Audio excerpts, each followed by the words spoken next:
Hello காய் Sunday லஞ்சுக்கு என்ன சமைச்சேன் அப்படின்னு சொல்லிட்டு பார்க்கலாமா? என் ஹஸ்பண்ட் கிட்ட போய் நான்வெஜ் எதாவது எடுத்துகிட்டு வாங்கப்பா அப்படின்னு சொன்னதுக்கு, நீ 2 நாள் முன்னாடி தானே வந்து சிக்கன் பிரியாணி செஞ்சு சாப்பிட்டா, இன்னைக்கு வந்து ரசம், சாம்பார், கூட்டு, பொரியல், அப்பளம் அப்படி ஏதாவது வந்து செஞ்சு கொடு அப்படின்னு சொல்லிட்டு சொன்னாங்க.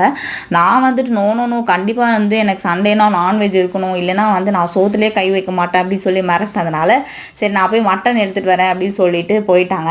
நான் அதுக்குள்ளே வந்து தக்காளி வெங்காயம்லாம் கட் பண்ணி வச்சுட்டேன். அப்புறம் இஞ்சி பூண்டு பேஸ்ட்லாம் வந்து ரெடி பண்ணி வச்சுட்டேன். ஹஸ்பண்ட் கடைக்கு போயிட்டு வரும்போது பூவும் மாம்பழமும் சேர்த்து வாங்கிட்டு வந்திருந்தாங்க. நான் வந்து கடவுளை காலையில் தான் சர்ச்சுக்கு வரல, என்னை மன்னிச்சுக்கோங்க அப்படின்னு சொல்லிட்டு ஃபோட்டோக்கு பூலாம் வச்சுட்டு இருந்தேன். அப்புறம் இந்த மாம்பழத்தை வந்து கட் பண்ணால் சுத்தமாக டேஸ்ட்டே இல்லை. அந்த பெங்களூரில் எவ்வளோ ரூபாய்க்கு வந்து மாம்பழம் வாங்கி சாப்பிட்டாலும் அது சுத்தமாக டேஸ்ட்டே இருக்க மாட்டேங்குது. எனக்கு வந்து மாம்பழம் வந்து ரொம்ப பிடிக்கும், அதனால் நான் எப்படினாலும் சாப்பிடுவேன், அது வேறு விஷயம். இந்த சைடில் வந்து மட்டன் கிரேவி வந்து சூப்பராக ரெடி ஆகிடுச்சு. இந்த ரெசிபி வேணும் அப்படின்னா கண்டிப்பாக வந்து கமெண்ட் பண்ணுங்கள்.